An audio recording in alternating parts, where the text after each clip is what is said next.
नमस्कार। आज कोई स्पेशल टॉपिक नहीं है, ना कोई स्पेशल सब्जेक्ट है। आज कुछ चर्चा मैं करना चाहूँगा अपने बारे में, जीवन में जो उतार-चढ़ाव चल रहे हैं, जो कुछ फैसले मैंने लिए हैं।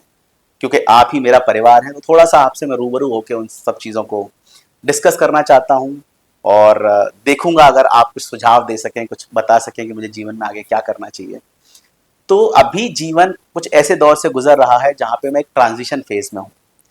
जो आध्यात्मिक यात्रा मैंने 10 साल पहले शुरू की, वो अब ऐसे दौर में आ गई है जहाँ पे मेरा जो सांसारिक जीवन है या जो मेरी प्रोफेशनल लाइफ है, उसके साथ में थोड़े से क्लैशेस हो रहे हैं। क्लैशेस तो नहीं कहूँगा, परिस्थितियाँ हैं थोड़ी सी। अब जब आप आध्यात्मिक जीवन में जाते हैं तो कहीं ना कहीं आपके फाइनेंसेस, आपकी फैमिली, आपके बाकी रिस्पॉन्सिबिलिटीज थोड़ा बहुत शैटर होती हैं, तो वहाँ पे कुछ रास्ते निकालने पड़ते हैं। तो अभी जो द्वंद्व चल रहा है बेसिकली, अब तक जिस प्रोफेशनल लाइफ में मैं था, जो मेरा व्यवसाय था, जहाँ से मेरे घर में पैसा आता था और मेरा जीवन चलता था, अब कहीं ना कहीं मुझे लगता है कि वो समय आ गया है कि मुझे अब चूज करना पड़ेगा। यहाँ पे मुझे अब सेलेक्ट करना पड़ेगा कि मुझे क्या करना चाहिए, कैसे आगे बढ़ना चाहिए, क्योंकि उसको और इसको साथ में चलाना बड़ा मुश्किल है। आज करोड़ों लोग मुझे सुनते हैं, वो एक मेरा परिवार है और एक तरफ ये परिवार है जिसकी जिम्मेदारी मेरे ऊपर है, जिसको चलाने के लिए मुझे पैसा भी चाहिए और उनकी तरफ ध्यान भी देना पड़ेगा। तो अब मैं उस फेज में हूँ जहाँ पे मुझे इन सबको बैलेंस करके चलना है। आज जिस व्यवसाय से मेरे पास पैसा आ रहा था, उसको मैंने छोड़ दिया है, तो अब मुझे कहीं ना कहीं कुछ माध्यम चाहिए जहाँ से मुझे पैसा चाहिए अपना घर चलाने के लिए। तो अभी कुछ दिनों से मैं कोशिश कर रहा हूँ, थोड़ा यूट्यूब पे काम करने की कोशिश कर रहा हूँ, कुछ अच्छे वीडियोस बना रहा हूँ और आपसे उम्मीद है कि आप पसंद करेंगे, आप देखेंगे। साथ साथ में और भी कुछ, जैसे काउंसलिंग में करता हूँ, जो लोग परेशान हैं, जो डिप्रेशन में हैं, जो सुसाइडल थॉट्स में हैं, या जिनके मैरिजेस में कुछ प्रॉब्लम आ रही हैं, कुछ बिजनेसेस में प्रॉब्लम आ रही हैं, उनको जो मैं कंसल्टेंसी देता हूँ उसके अगेंस्ट में मैं कुछ थोड़ा बहुत चार्ज करता हूँ। बहुत बड़ा अमाउंट नहीं होता है, बहुत मिनिमम, बेयर मिनिमम अमाउंट है। जितना शायद मैं 10 मिनट में कमा सकता हूँ, उतना मैं 1 घंटे के काउंसलिंग के लेता हूँ। और वो भी कई बार लोगों को भारी लगता है। कई बार लोग मुझे मैसेज करते हैं कि स्वामी जी, आप तो बिजनेस चला रहे हो, आप तो पैसा कमा रहे हो। अरे, अगर मैंने आपसे कुछ थोड़ा बहुत अमाउंट ले भी लिया 1 घंटे में, तो उससे मेरा घर नहीं चल रहा है। ये अमाउंट सिर्फ इसलिए है कि मेरे पास में जो हजारों मैसेज आते हैं पर डे के, उसमें से सीरियस लोग मैं पहचान सकूं कि हाँ, इनको जरूरत है सच में। आज अगर कोई 400-500 रुपए देने को तैयार है, तो वो सच में नीडी है, तभी वो मेरे से बात करना चाहता है। और ऐसी बात नहीं मैं फ्री कॉल नहीं लेता हूँ, मेरे 30% कॉल फ्री ही होते हैं। और उसमें भी मैक्सिमम वो लोग आते हैं जो फाइनेंशियली, जिनके साथ प्रॉब्लम है, जिनका पैसा है ही नहीं है और पूरी तरह टूटे हुए हैं, बोलते हैं स्वामी जी मैं नहीं दे सकता हूँ, मेरी मजबूरी है।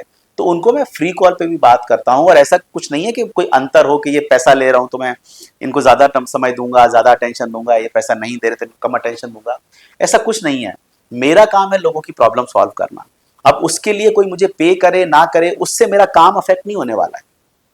और असल बात यह है कि अगर आप सक्षम हैं, तो आपको देने में भी कोई दिक्कत नहीं होनी चाहिए। आज अगर आप किसी डॉक्टर के पास में जाते हैं, आप बुखार है, आपको जुकाम है, सर दर्द है, आप जाएंगे, दवाई लेके आएंगे, उसको भी पैसा पे करेंगे। आज आप स्कूलों में जाते हैं, बच्चों को पढ़ाते हैं, वहां भी आप फीस पे करते हैं, ड्रेसेस का देते हैं, बुक्स का देते हैं। ये सेवा तो सारी चीज है ना।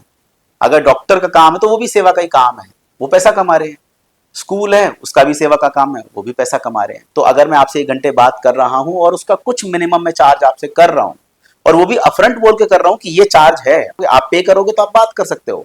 अगर आपके पास नहीं है तो आप मैसेज करो कि मेरी हालत नहीं है, मेरी ये कंडीशन है, मैं नहीं कर सकता हूं। उस समय आपसे भी बात होगी, कोई बात नहीं। लेकिन आप अगर इसको ऐसे बोलोगे कि आप बिजनेस कर रहे हो, आप धंधा कर रहे हो, आप पैसा कमा रहे हो, तो थोड़ा सा ना, मुझे चुभती नहीं है हालांकि बातें, लेकिन ये आपके लिए भी बुरा है। क्योंकि जिस सोच के साथ आप चल रहे हो ना, आप थोड़ा ग्रेटिट्यूड रखो, थोड़ा सा आपको सॉफ्ट रहना चाहिए। क्यों? क्योंकि आपको सामने वाले की परिस्थिति पता नहीं है। आपको पता नहीं है कि ये व्यक्ति 6 सालों से फ्री काउंसलिंग कर रहा है और मैं अब तक हजारों लोगों की प्रॉब्लम सॉल्व कर चुका हूं बिना एक पैसा लिए। लेकिन आज चूंकि मेरे जीवन में कुछ उतार चढ़ाव है, उतार चढ़ाव भी नहीं है, परिस्थितियां हैं, और जहां पे मैं सोचता हूं कि हाँ, मैं 1 घंटा किसी को दे रहा हूं, तो मैं मेहनताने की तरह ले रहा हूं, तो उसमें कोई दिक्कत नहीं है। मैं ना तो आपको ये बोल रहा हूं कि आप मुझे दक्षिणा दो, ना मैं आपको ये बोल रहा हूं कि आप किसी तरह का डोनेशन मुझे दो। मैं सिर्फ आपको ये बोल रहा हूं कि मैंने आपसे 1 घंटा बात करी है, इस 1 घंटे का ये मेरा चार्ज है, आप मुझे पे कर दो। मतलब मैंने कोई आपके साथ में कोई जाति नहीं करी, कोई आपके साथ में गलत नहीं किया। अपफ्रंट मैंने बोला। आज आप दुकान पे भी सामान लेने जाते हो, वहां पे आप ये तो नहीं बोलते हो कि यार आप तो धंधा कर रहे हो, यार आपको पैसा नहीं लेना चाहिए, मुझे जरूरत है, मुझे बहुत जरूरत है, आपके पास है तो आप दे दो। आप पैसा लेके जाते हो ना। तो ऐसे ही अगर मैं अपफ्रंट आपको बोल रहा हूं कि ये पेड काउंसलिंग है, उसके बाद में अगर आप मुझे मैसेज करते हो कि आप तो बेईमानी कर रहे हो, आप तो पैसा लूट रहे हो, आप तो, अब आपके 400-500 रुपए से कहीं ऐसा नहीं कि मेरे महल बन जाए। दिन में अगर मैं कितनी भी कोशिश करूंगा तो 6 लोगों से बात कर लूंगा, 7 लोगों से बात कर लूंगा। तो अगर मैं थोड़ा बहुत अगर उसे निकाल रहा हूं तो मेरे खर्चे भी हैं। मैं एक कॉर्पोरेट का जॉब छोड़ के आया हूं जहां पे मेरी बहुत अच्छी, I was getting a very handsome salary. तो अगर मैं उसको छोड़ के आया हूं तो कहीं ना कहीं मेरे जो खर्चे जो चल रहे थे उनको भी तो मुझे मैनेज करना है ना कहीं से। और ऐसा भी नहीं कि मैं कसम खा के बैठा हूं कि आपसे फ्री में बात नहीं करूंगा। तो थोड़ा सा लोगों को सॉफ्ट रहना चाहिए। देखिए, आज अगर मैं आपकी प्रॉब्लम सॉल्व कर रहा हूं, पर मैं नहीं कर रहा हूं कि मैं प्रॉब्लम सॉल्व कर रहा हूं, मैं कोशिश करता हूं। देखिए, प्रॉब्लम तो आपको ही सॉल्व करनी है। मैं आपको सजेस्ट कर सकता हूँ, आपको बता सकता हूँ ओवरव्यू करके कि आपकी समस्या के कारण क्या हैं, किस वजह से प्रॉब्लम हो रही है, कैसे कैसे आप निकल सकते हो, कैसे आप उसके लिए रिसोर्सेज जुटा सकते हो, कैसे आप लोगों से सपोर्ट ले सकते हो। मैं आपको एक रास्ता दिखा सकता हूँ। मेरा काम सिर्फ रास्ता दिखाने का है। और अगर उस रास्ता दिखाने के बदले में मैं अगर आपसे कोई चार्ज कर रहा हूँ तो मैं किसी तरह का कोई ऐसा काम नहीं कर रहा हूँ जो अनएथिकल हो। ठीक है, आज आप किसी को भी आधा घंटे दोगे, आप जॉब पे भी जाते हो, आप अगर ऑफिस में 8 घंटे दे के आ रहे हो तो उसका आप पैसा लेते हो ना। ऐसा तो नहीं कि आप फ्री में कर देते हो। आज जो लोग मंदिर में पुजारी का काम करते हैं उनको भी सैलरी मिलती है। आज जो लोग रोड पे साफ सफाई कर रहे हैं उनको भी सैलरी मिलती है। तो हर व्यक्ति अपना घर चलाने के लिए कुछ ना कुछ कर रहा है। अब ऐसी बात तो नहीं कि कोई साधु है, कोई सन्यासी है तो वो साफ पैसा नहीं लेगा। अगर कोई भगवान की भक्ति में लीन है, आध्यात्मिक है, तो उसके खर्चे नहीं है। भाई 2 रोटी तो आध्यात्मिक आदमी भी खाता है ना। ऐसी बात तो नहीं कि वो बिना खाए उसका चल जाएगा। या आपको ये लगता है कि अगर ये आध्यात्मिक आदमी है तो उसको भीख ही मांगनी चाहिए या इसको चंदे पे ही निर्भर रहना चाहिए? अगर आप ये चाहते हो तो आप गलत समय में पैदा हुए। आपको कहीं सतयुग में पैदा होना चाहिए था। ये कलयुग है। और ना हम कहीं गांव में रह रहे हैं या जंगलों में रह रहे हैं जहां पे सब कंदमूल फल खा के या कुछ फ्रूट्स खा के या कुछ जड़ों को खोद के उनको खा के हम पेट भरते हो। अगर कोई आदमी शहर में रह रहा है तो यहाँ पे दूध भी है, आटा भी है, चावल भी है, तेल भी है, सामान भी है, सब्जियां भी हैं, फल फ्रूट्स हैं। सब चीज पैसे से आती है ना। तो अगर वो पैसे से आएंगी तो साधु भी खाएगा, सन्यासी भी खाएगा, आध्यात्मिक आदमी भी खाएगा। और वो खाएगा तो उसको पैसे की भी जरूरत है। आज जिस मोबाइल में आप देख रहे हो, उस मोबाइल में ये वीडियो डालने के लिए मुझे सेटअप चाहिए, मुझे कैमरा चाहिए, मुझे लाइट्स चाहिए, मुझे बंदे चाहिए। तो उसमें जो खर्चा होगा वही तो मैं आपसे मांग रहा हूं। और मैं तो आपको बोल ही रहा हूं कि आप दो। अगर आप सक्षम हो तो दो। आप सक्षम हो काउंसलिंग लेने के लिए तो दो पैसे। अगर आप नहीं हो सक्षम तो मत लो काउंसलिंग। और अगर आपकी दिक्कत है, आपको फाइनेंशियल प्रॉब्लम है, तो आप मुझे लिख दो, तो आपकी फ्री में बात भी हो जाएगी। लेकिन आप अगर मुझे ये टीज करो कि साहब आप तो लालची हो, तो ये चीज थोड़ी सी ना जमती नहीं है। मतलब मैं, मुझे बुरा नहीं लगता है लेकिन जमती नहीं है। क्यों नहीं जमती है? कि देखो, मुझे ऐसा भी नहीं कि ठेस लगती है कि साहब मैं इतने सालों से फ्री में कर रहा हूं, अब मैंने पैसे मांग लिए तो आप ऐसे बोल रहे हो। लेकिन मेरा ये कहने का तो ये आपके लिए सही नहीं है। अगर आप ग्रेटिट्यूड नहीं रखोगे किसी चीज का, अगर आप रिजिड रहोगे। आजकल की जनरेशन में प्रॉब्लम यह है कि लोगों को लगता है कि अगर वो बदतमीज हैं या वो बहुत फुहड़ हैं या बहुत गाली गलौज करके बात करते हैं तो वो कूल लगते हैं। ये आपकी गलत फहमी है। आप बेवकूफी लगते हो दुनिया के सामने अगर आप गाली गलौज करते हो। अब किसी बड़े अकाउंट पे आप जाते हो जहां पे लाखों फॉलो कर रहे हैं, लाखों लोग, करोड़ों लोग आ रहे हैं, उस पर आप गाली लिख के आ जाओगे। उससे हो सकता है आपके पागलपन को थोड़े आधा पौना घंटे के लिए खुशी मिल जाए कि मैंने, वाह, मैंने तो इतने बड़े आदमी को गाली दे दी, उसको ऐसे गंदा लिख दिया, मैंने तो अंबानी को लिख दिया, मैंने तो मोदी जी को लिख दिया, मैंने तो स्वामी जी को लिख दिया। आपने लिखा नहीं, आपने अपनी मूर्खता का परिचय दिया है। क्योंकि आप जिन लोगों को लिख रहे हो ना, उनको पड़ी नहीं है आपके कमेंट्स की कि आप क्या लिख रहे हो। आपके जैसे हजारों लाखों लोग ऐसी बकवास बातें लिखते रहते हैं, उनको किसी को पता नहीं चलता है। और मैक्सिमम तो क्या है, फिल्टर लगे होते हैं इंस्टाग्राम में, यूट्यूब में, फेसबुक में। वो अपने आप ऐसे वर्ड्स को चूज करके आपके कमेंट को हटा देते हैं। आपको लग रहा है कि वो कमेंट वहां पे है, आपका कमेंट वहां पे किसी को शो नहीं हो रहा है, सिर्फ आपको शो हो रहा है। तो ऐसे मूर्खों से दुनिया भरी पड़ी है जिनका काम सिर्फ ये है कि नेगेटिव बातें फैलाना, गाली गलौज लिखना आपके अकाउंट पे। आपके कमेंट्स में कोई लड़की कुछ अच्छा लिख रही है, उसको आपने कुछ भद्दी बातें लिख दी, कुछ इसने अभद्रता आपने कर दी, कुछ अश्लील बातें कर दी। और आपको लग रहा है कि आपके दिमाग का जो पागलपन है, जो जो आपकी बेवकूफियां हैं, उसको आप, उससे आपका अंदर का जो जो गंदा इंसान है वो खुश हो रहा है। तो ये आपकी गलतफहमी है। आप अपनी बीमारी को और बढ़ा रहे हो। ये बीमारी ही है। ये कड़वा सोचना, कड़वा बोलना, कड़वा लिखना, ये बीमारी है, ये एक मानसिक बीमारी है। आप अपनी मानसिक बीमारी को और बढ़ा रहे हो, क्योंकि जितना आप इसका प्रदर्शन करोगे उतना ज्यादा ही आपके ऊपर हावी होती जाएगी। तो अगर किसी को लगता है कि मैं पैसा कमाने के लिए काउंसलिंग कर रहा हूं या मैं मेरा घर चलाने के लिए कर रहा हूं, तो डेफिनेटली मैं कर रहा हूं और मुझे कोई शर्म नहीं है। अगर मैं आपसे पैसा ले रहा हूं तो आपको मैं सर्विस दे रहा हूं। आपसे अगर मैं 1 घंटे बात कर रहा हूं, उसके बदले में अगर मैंने आपसे कुछ चार्ज किया है तो मैंने बोल के चार्ज कर रहा हूं। और मैं कहता हूं अगर आपको नहीं समझ में आ रहा है, मैं पैसा रिटर्न कर दूंगा, कोई दिक्कत नहीं है। ऐसे ऐसे भी लोग हैं जो मैं जो मांगता हूं उसे 5-5 गुना दे देते हैं। लेकिन डिपेंड करता है आपकी साइकोलॉजी क्या है, आपका माइंड कैसा है। कल एक बहन से मेरी बात हुई, वो इतनी खुश हो गई तो उसने मुझे 2,000 रुपए ट्रांसफर कर दिए। मतलब मैंने मांगे भी नहीं और मैंने मना भी किया, लेकिन उसने कर दिए। तो आप सोचो, अगर लोग तुम्हारे जैसे कड़वे हैं तो और भी लोग हैं जो कहीं ना कहीं ग्रेटिट्यूड रखते हैं, उनके अंदर भावना है वो कि हाँ, किसी व्यक्ति से अगर मेरे जीवन में कुछ अच्छाई आई है तो हाँ, उसके लिए मुझे करना चाहिए। 6 सालों में मुझे नहीं लगता है, मुझे 5-7 लोग भी ऐसे होंगे जिन्होंने आफरंट आके बोला होगा कि स्वामी जी मैं कुछ आपको दक्षिणा देना चाहता हूं या मैं आपको कुछ सपोर्ट करना चाहता हूं। किसी आदमी ने आके नहीं दिया। तो मैं फिर भी मैंने बंद थोड़ी किया, मैं तो दे ही रहा हूं ना फ्री में सर्विसेज मेरी 6 साल से। मैंने तो कभी किसी को नहीं बोला कि साहब आप मुझे पैसा दे दो, या किसी ने बोला भी आगे आके कि आप ले लो तो मैंने मना किया उनको। क्यों? क्योंकि अब तक मैं लेता ही नहीं था, मुझे जरूरत नहीं थी, ऊपर वाला दे रहा था, मैं कर रहा था। आज मैंने फैसला लिया है कि नहीं, अब मैं नौकरी तो नहीं कर सकता हूं, क्योंकि अब मैं जिस जीवन को जी रहा हूं उसके साथ में नौकरी करना बड़ा मुश्किल है। क्योंकि जिस कंपनी में मैं काम करता हूं उनको भी समस्या होगी और कहीं ना कहीं मैं भी वो काम पूरे मन से नहीं कर पाऊंगा।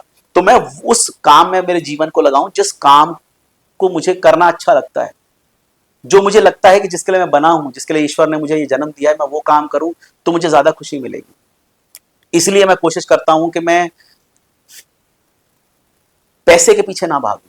मैं आज पैसे के पीछे नहीं भाग रहा हूं। अगर मैं पैसे के पीछे भाग रहा होता ना तो मैं अब भी अपनी कॉर्पोरेट की जॉब के पीछे ही भाग रहा होता, कोई ना कोई बड़ी नौकरी, कोई ना कोई इससे ज्यादा की नौकरी में ढूंढ रहा होता।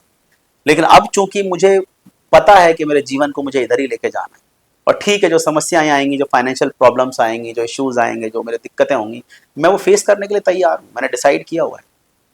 और जब मैं खुद दुनिया को बोलता हूं कि आपको जो अच्छा लगता है वो आप करो, आपके रास्ते आप चुनो, जो दिक्कतें आएंगी उनका फेस करो, तो जब मेरे ऊपर आ रही है तो मैं क्यों भागूंगा? मैं खुद उसका सामना करूंगा, क्योंकि कहीं ना कहीं जो आप कहते हो उसको जीते भी हो। मैं जो कहता हूं, मैं सिर्फ कहता नहीं हूं लोगों को बरगलाने के लिए, मैं उसको जीता हूं। मेरे जीवन में मैंने जो भी किया है, जो भी पाया है, उसके लिए मैंने बहुत हार्ड वर्क किया है, बहुत मेहनत की है। और मैंने जो फैसले लिए हैं ना मेरे जीवन में, बहुत सोच समझ के, बहुत तरीके से, बहुत ही रिसर्च के बाद में लिए हैं। और अगर मैंने फैसला लिया है तो उस फैसले को कैसे फुलफिल करना है, कैसे उस मुकाम तक पहुंचना है, वो मेरी जिम्मेदारी है। उसके लिए मैं रात दिन मेहनत करूंगा, रिसर्च करूंगा, काम करूंगा उस पर, और उस मुकाम तक जब तक मैं पहुंचूंगा नहीं तब तक मैं अपने आप को रोकूंगा नहीं। क्योंकि जीवन में ऐसा नहीं कि सफलता कुछ बहुत बड़ी मुझे चाहिए, सफलता जैसी कोई चीज होती नहीं, मैं मानता नहीं सफलता कुछ है, लेकिन कहीं ना कहीं एक फुलफिलमेंट अंदर होना चाहिए। मेरी आत्मा जिस दिन मैं जाऊं उस दिन प्रफुल्लित होनी चाहिए कि हाँ यार, जो 60 साल मिले थे अपने को, अपन ने पूरे मस्त एक नंबर जिए, तब तो मेरा जीवन जीवन। लेकिन अगर मैं यहाँ पे आके भी कभी माँ बाप की बातों के में आके कुछ भी करने लगूं, या बीवी की बातों में आके कुछ भी करने लगूं, या अपने बॉसेस की बातों में आके अपने जीवन को ऐसे ही वेस्ट कर रहा हूं, या सिर्फ पैसे के लिए मैं भाग रहा हूं इधर उधर, लोगों की गालियां खा रहा हूं, लोगों से क्या क्या सुन रहा हूं, तो ये जीवन जो मुझे मिला है ना इंसान का, ये बड़ा कीमती है। ये 84 लाख योनियां कहीं भुगतने के बाद में आज मैं यहाँ पे पहुंचा हूं। इस जीवन को, इन 60 सालों को मैं ऐसे ही कूड़े में नहीं डाल सकता हूं। आज अगर मैं 40+ हूं तो मेरे पास में मुश्किल से मुश्किल कितने बच्चे होंगे? 15-16 साल, 18 साल। उन 15-16 सालों को अब मैं वैसे जीना चाहता हूं जैसे मुझे जीना है इसको। मुझे नहीं किसी पे आश्रित होना है, मुझे नहीं किसी से सुनना है। मैं नहीं चाहता हूं कि कोई मुझे डायरेक्शन दे कि तुम ऐसे करो। मैं नहीं चाहता हूं कि मेरे ऊपर कोई मालिक हो जो मुझे बताए कि मुझे कैसे काम करना है, क्या करना है। मैं खुद का मालिक बनना चाहता हूं। ईश्वर ने अगर मुझे मालिक बना के भेजा है शरीर का, तो मैं शरीर पे अपनी मालिकियत चाहता हूं। मुझे नहीं चाहिए कोई बॉस, मुझे नहीं चाहिए कोई मालिक, मुझे किसी के पीछे नहीं भागना है। मुझे वो करना है जिसके लिए परमात्मा ने मुझे भेजा है। और उसको करने के लिए आज जो भी समस्याएं आएंगी, जो भी दिक्कतें आएंगी, उनका मैं सामना करूंगा डट के। आप लोग साथ देंगे, ठीक है, मतलब जो मैं कर रहा हूं मुझे पता है मैं अच्छा कर रहा हूं। कहीं ना कहीं आपका सपोर्ट है, आपका प्यार है, आप लोग इतना पसंद करते हैं। और धीरे धीरे करके देखिए, ऐसी यात्रा है, इसमें लोग जुड़ते जाते हैं। 10 साल पहले जब मैंने शुरू किया था तब तो ऑनलाइन मैं नहीं करता था, मैं सोशल मीडिया पे नहीं था, मैं तब भी ये काम करता था, लेकिन उस समय कम लोग जुड़ते थे। आज लाखों करोड़ों लोग जुड़ते हैं, लाखों करोड़ों लोग मुझे सुनते हैं। मैं इतने लोगों से बात करता हूँ, इतने लोगों की प्रॉब्लम मैंने सॉल्व करी हुई है। कोई मुझे पिता मानता है, कोई गुरु मानता है, कोई बड़ा भाई मानता है। तो कहीं ना कहीं जीवन में कुछ तो मैंने किया है ना जब मैंने वो चीज हासिल करी है। तो अगर मैंने बहुत कम मेहनत करके अपने जॉब्स के साथ में अपने बाकी कामों के साथ में इसको किया है, तब मैंने इतना कुछ कर लिया कि आज मैं 500 से ज्यादा लोगों को सुसाइड से बचा चुका हूं, आज मैं 2000 से ज्यादा लोगों की डाइवोर्स बचा चुका हूं। तो कहीं ना कहीं तो मेरे जीवन में मैंने इसको समय दिया है, तभी तो मैंने इतना किया है। तो जब इस सबके साथ में मैंने ये किया तब मैंने इतना पाया। तो अगर मैं पूरी तरह से इसमें लगूंगा तो सोचिए कितने लोगों के जीवन को मैं प्रभावित कर सकता हूं।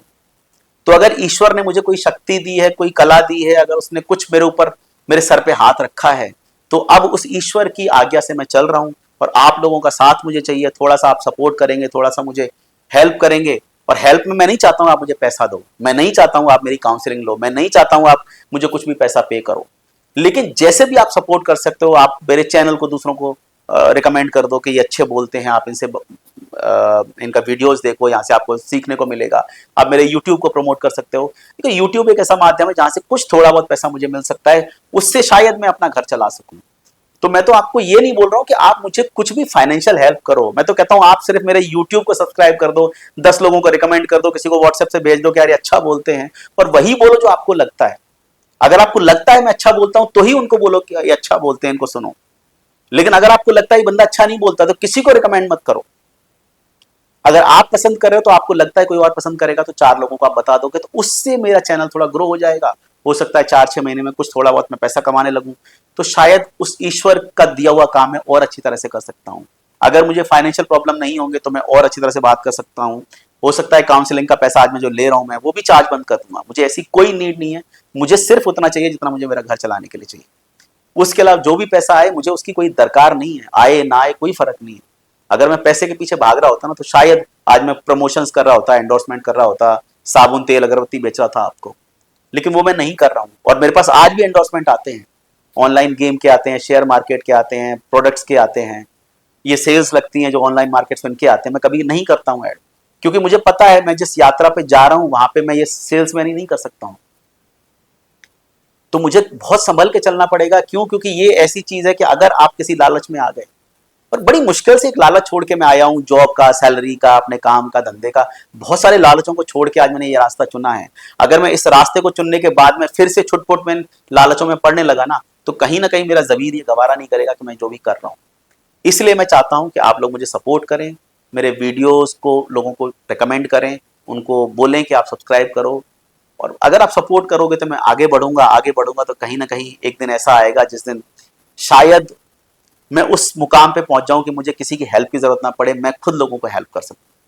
तो आप प्लीज मेरे चैनल को सब्सक्राइब करिए, दूसरों से सब्सक्राइब करवाइए, लोगों को रिकमेंड करिए, कमेंट करिए, लाइक करिए।